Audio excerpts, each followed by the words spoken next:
This is Football at 4. I think there are a lot of teams in this point of the season that don't really have an identity. I think we're still trying to figure that out. I think it's challenging when you've had different moving pieces throughout.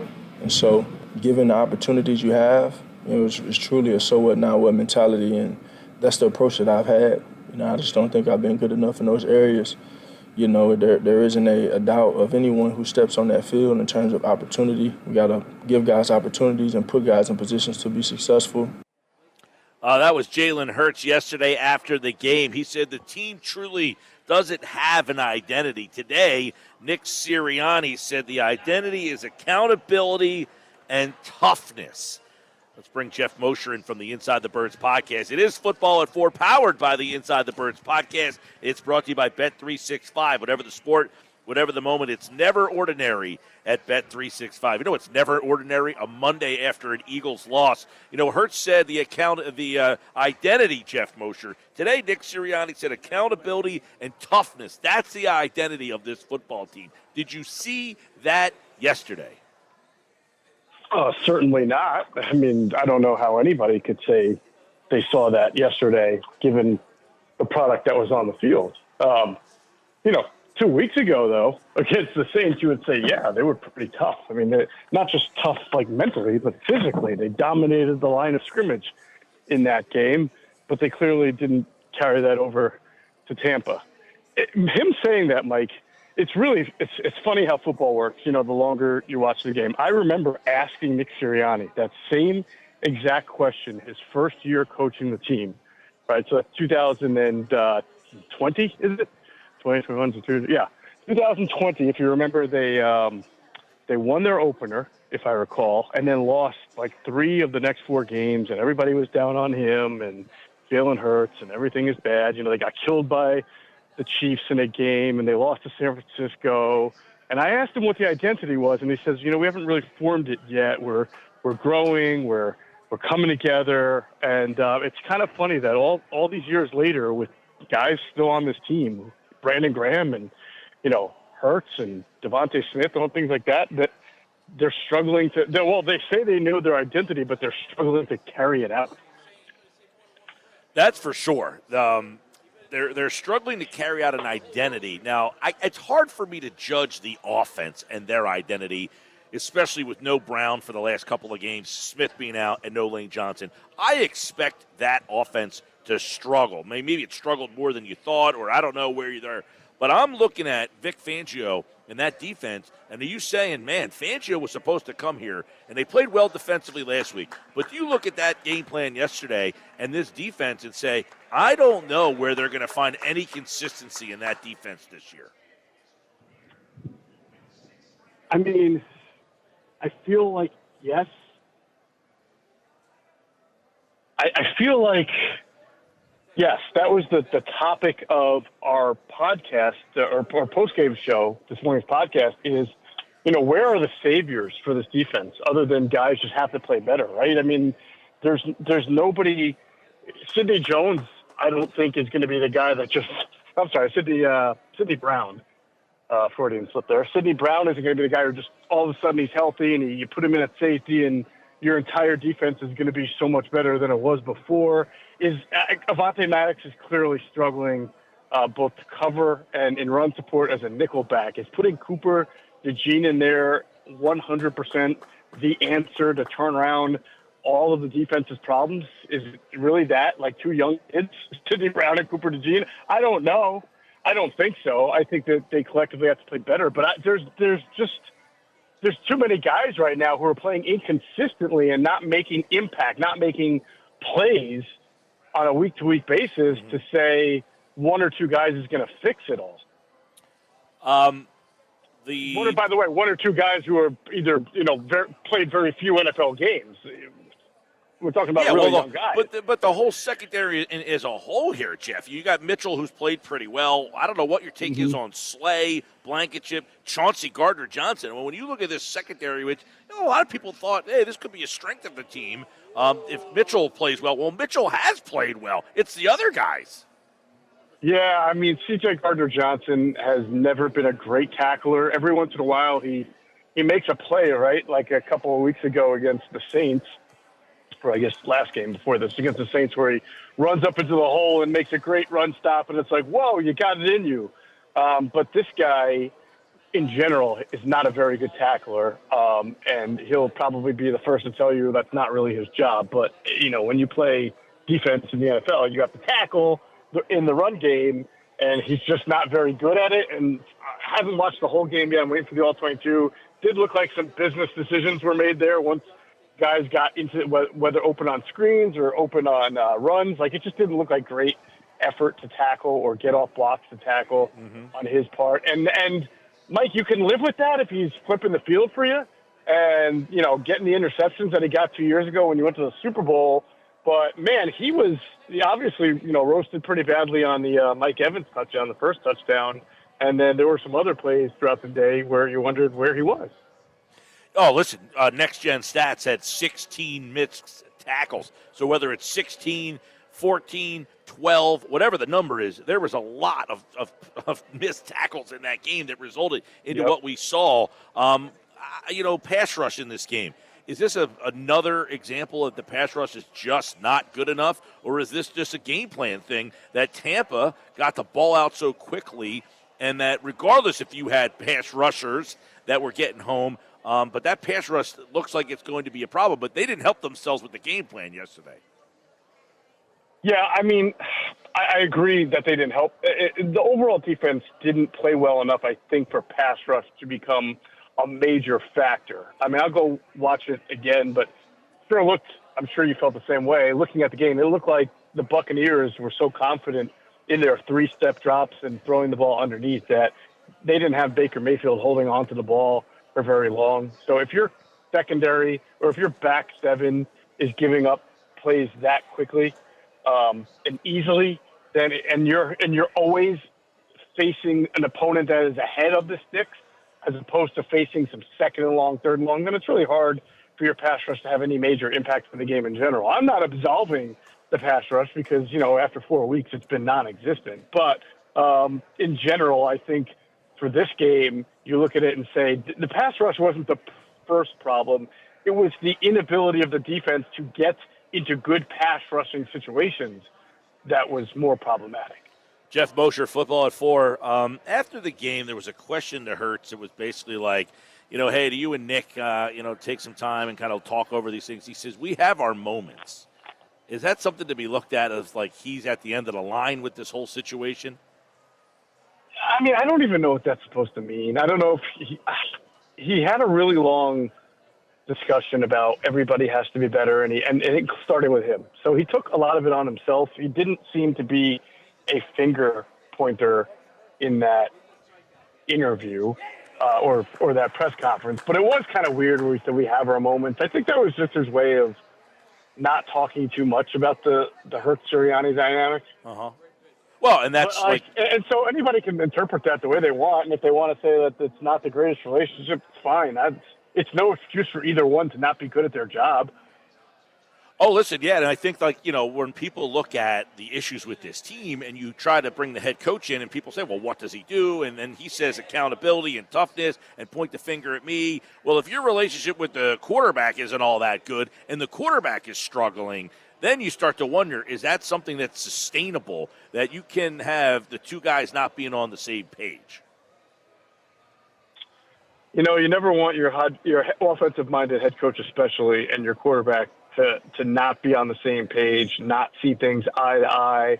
I've got to look into a few things, Mike, because, I know there's some questions about what offense this team is running right now. Is it Kellen Moore's offense, or is it a modified Kellen Moore offense with Nick Sirianni's fingertips on it, or is it a modified Nick Sirianni offense that Jalen Hurts has some say in that doesn't make it fully a Kellen Moore offense? I really want to go chart the under center snaps because I feel like since the first game against the Packers, we haven't seen under center a whole lot. In fact, I think the only snap of under center that we saw last week against the Saints was the failed tush push. So is that Nick Sirianni's decision, or is that Jalen Hurts doesn't like under center? But I tell you what, I think under center, when you have a good offensive line and a good running game, and Kellen Moore's offenses has shown this in the past, under center can be very beneficial for getting good play action, getting your running back going downhill, then working the play action game. By the way, the Mets have just beat the Braves in Game 1. The Mets are going to the playoffs, and they will face the Brewers. And now the Braves will need to win the second game to get into the playoffs. If they lose, they will be eliminated, and Arizona would be into the playoffs. So, by the way, the Mets would then be the 5 seed. The Diamondbacks would be the 6 seed under that scenario. I'm pretty sure that we got that right. The D-backs will clinch with the Mets Game 2 win. So if the Mets sweep this, that's what you heard in the background here at the Fanatic Sportsbook. Geoff Mosher, football at 4. All right. You know what team scares me the most in the NL playoffs, Mike? The Padres? No, the Phillies. They scare me the most, honestly. I mean, listen, it's they had a great year, but they go up and they swing it, they strike out 13 to 15 times. I think we could all say, oh, man, we saw that coming a mile away, right? I'm confident, but I'm sort of cautiously confident in the Phillies because there were just too many games where they just swung at awful pitches, man. I think a lot of people feel that caution, that cautiously optimistic feeling with you there. By the way, the Mets are a team that I would not be all that interested in playing in a 5-game series. I'm with you. Yeah. I am totally with you. All right, Moshe, give me your take on the turnovers from Jalen Hurts. Do you look more at him or do you throw Sirianni? Your question about the offense, and this was supposed to be definitively Kellen Moore's offense, and if we're starting to question whether it is his offense, I think that's a problem. Yeah, it's a major problem. if that's the case, it's just I don't know exactly where the problems lie. If the offensive coordinator would like to do things but can't because that would be a major issue. If I'm Howie Roseman and I took the initiative to keep you and then bring in a new coordinator and then you're undermining that by again hovering over the coordinator and putting your offense in, that's a big problem. Mm-hmm. Well, yeah, if it's the coach or it's the quarterback, it doesn't matter. It's still problematic because the guy was brought in to do a certain job. And if he can't do it all because he's handcuffed by one, the other, or both, then it just makes for, the sort of the discombobulation that we talked about. You said, what was my biggest fear? This is like back in August, right, when we talked about what would be your biggest fear for this offense, which should be a great offense. And I said, my biggest fear would be any repeat scenario of a couple of years ago, Doug Peterson's last year, where you had Doug Peterson and Marty Morningweg and Andrew Briner, right, and Rich Scangarello. You had like way too many voices trying to concoct the offense, and it looked like it on the field. And if you have people in this room between Nick and Kellen Moore and Jalen Hurts and the pass game coordinator, whose name is escaped by Kevin Petullo, and Jeff Stoutland, the run game. If there's too much headbutting or we don't want to do this or we don't want to do that, then it shows. And right now, the offense kind of looks bad. Now, we'll see. I mean, I'm not the whole, after 4 weeks, we know exactly what you are, right? I mean, the Eagles look pretty good offensively in week 1. But the one thing that has been constant is the turnovers. And that goes back to last year. Yeah. And listen, people want to make it like 1,000 different excuses for why he doesn't have answers or he's staying in the pocket when he should be. You can't turn the ball over that much. I know some of them, not all of them are on Jalen Hurts, are on other people. They're not all on Jalen Hurts, but the numbers are the numbers, Mike, right? The turnovers are the turnovers, and they happen at a ridiculous rate now, and you just can't sustain that way and be victorious. Yeah, Kemsky's question today, he put it out there, he was averaging 0.6 turnovers a game, and now it's up to 1.4. You're almost at 2 turnovers every single game from that quarterback position. That's unsustainable, but it's really hard. I agree with what you just said. After 4 weeks, it's hard to make a judgment on who these are. And then you add in, if I tell you, Mosher, hey, I'm not playing with Smith, Brown, and Lane Johnson, and you would tell me at the beginning of the year, if that's my roster, you're saying, well, this team's not very good. There wouldn't be any surprise here. So I have a hard time putting definitive judgments on what the offense is or isn't. But what it is, if Sirianni's offense is, and it's not Kellen Moore's offense, then I got problems with that. But right now through 4 games, I can't really judge what this offense is or isn't with so many key guys really being in and out of the lineup. I mean, yesterday he had Landon Dickerson playing center at one point in the game.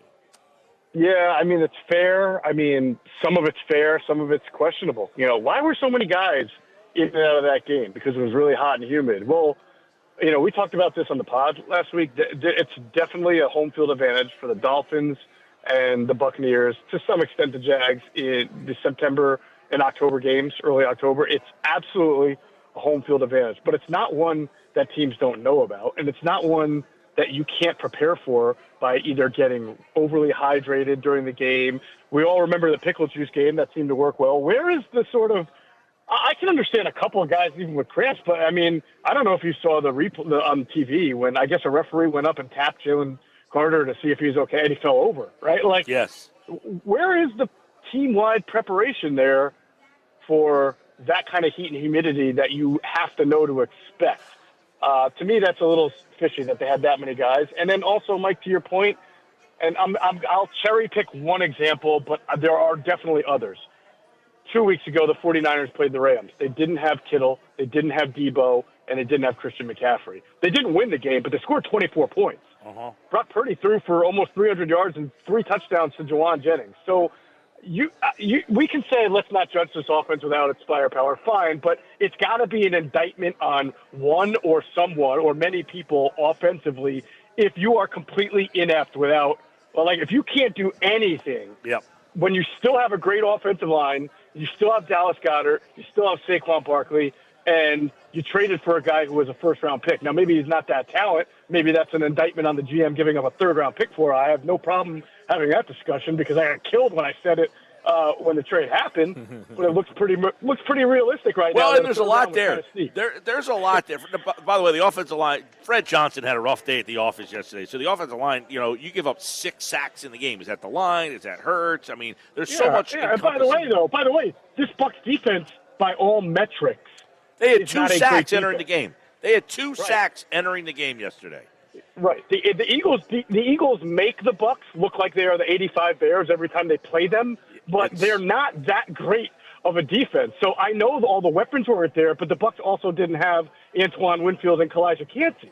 So you have to be able to function as an offense if you're that good. And in totality, their offense stunk on ice. Yep. And by the way, it's okay to run on first down. Just to let everybody want to know there. You can run the ball on first down. You can run the ball on first down. And, by the way, he's your best weapon. And you're saying, look, we're down 7-0. We went 3 and out. Then we're down 14-0. He said today, we were down 21-0. We only ran 6 plays. Well, some of that's on the fact that you couldn't move the damn sticks, Right. Exactly. But I will say, they did kind of get back in that game with that 2-point conversion. The 2 points that they got, it was a 3-point swing. It made it a 2-possession game, and you drove. They had 16 points with a chance to score some more points, even with the losses, and that turnover just completely squashed any shot you had. Killed them. Absolutely killed them. Because then you look, what was it, 30-16, right, like you said, and then you have a chance to make it a 1-possession game. Now you still have to stop the Bucs. So I don't know how confident anybody would have felt, but at least you're in the game and you've got momentum. That was a killer turnover. It was a killer turnover at a killer time in the game where your team, offensively, you finally got a good drive together and had a chance to get some points on the board. Couldn't get it done. They do have the bye week here. Obviously, we'll get into that later on in the week and next week as they get ready for a Cleveland team here. But they got questions on defense, and that's where I'd say yesterday, if I'm pointing the finger at somebody, it's got to be Fangio in that defense, and thinking to myself, look, this is a team, Moshe, in Tampa Bay that scored 6 points at home the week before against Denver, and you got worked on Sunday. Yeah, I mean, you played scared. Honestly, they played scared. They lined up 8, 9, 10 yards of cushion, and when you play scared in an opponent's house, they seize on that really quickly, and you saw the Bucs immediately went to work. The first play of the game was an 8-yard pass, right? A really quick 8-yard comeback because Darius Slay was playing 10 yards off of either Evans or Godwin. I forget. Or no, it was 10. It was the Palmer kid, right? Yep. So, I mean, they set the tone from the start. Well, it's that, and listen, we talk a lot about, they're shorthanded yesterday. You go look at Olamide Zaccheaus is down in Washington helping them, their offense. He had a productive day. You have a practice squad group of receivers, and I get it. They're your top guys. But Sterling Shepard, where'd they find him? Right? Off the practice squad yesterday, and he's making key catches to keep the sticks moving in that game. So you've got to do a better job of, when you're down some guys, at least being competent. That pass game yesterday was completely incompetent, but there's so much more to dive into on that. And I know the Inside the Birds podcast has a lot more on it and will continue this week. We'll look at it more on Football at 4. Geoff Mosher here on the Football at 4 Sports Bash Monday edition on 97.3 ESPN. All right, Moshe, we'll catch up with you Wednesday, man. All right, Mike, take care.